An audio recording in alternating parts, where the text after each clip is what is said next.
Camp Team wants me to review Damon Hill's book. Now, I noticed when I went looking for a PDF version, first of all, I was expecting it to be reasonably priced, and I don't expect a fucking book that was presumably written, what, I don't know, fucking 10 or 15 years ago to be fucking $12 still. Now, fucking wake up to yourself, Google player, who the fuck you are. Chinese player, what the fuck's going on there? I was expecting $2 or $3, you fucking idiots. I would have bought it straight away, for fuck's sake. Also, Damon Hill's face is on the cover, and he's got fucking white beard and hair or something. So what does that mean? He's fucking, he wrote it yesterday or what? What about his face when he was fucking racing in the fucking Formula 1, for fuck's sake? Now, apparently he addresses, according to Camp Team, he addresses the incident at Silverstone in 95. What does that mean? There's no need to address it. It was one of the biggest fuck-ups in Formula 1 history. For a supposed top-line driver in a top team to make that fucking type of attempt, that's known in the sim racing world as dive bombing, and is frowned upon because it's idiotic. It's never going to happen.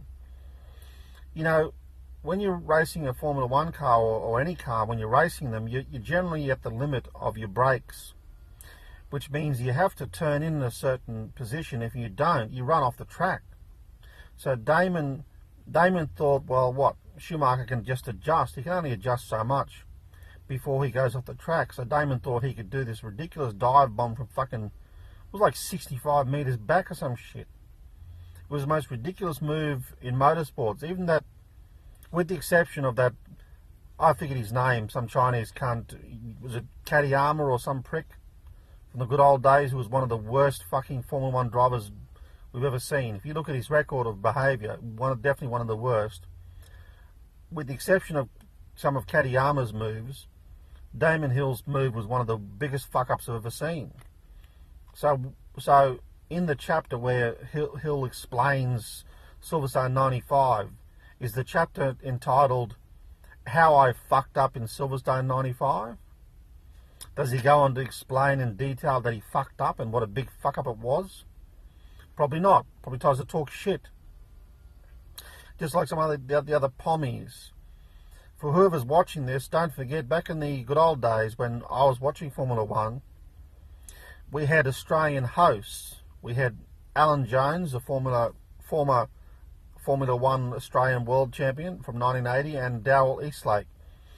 And both of those guys were frequently making the comment that, you know, the pommy commentators, they described them as the Damon Hill Admiration Society.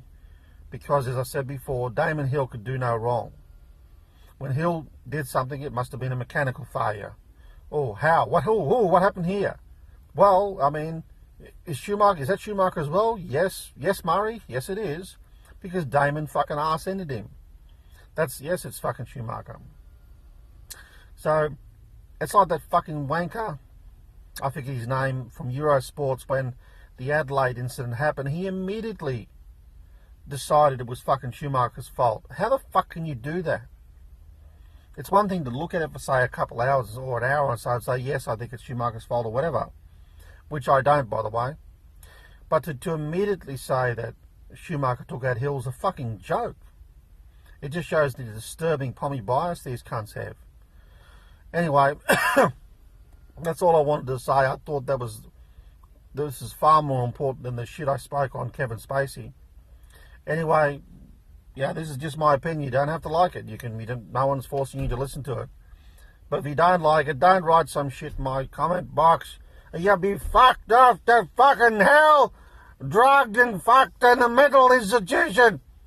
I've fucking spent 6 years in a mental hospital, and it's the worst fucking living hell on fucking earth. You'll be there. Camp Dean's there. I don't know how the fuck he's got internet access. He's in fucking living hell.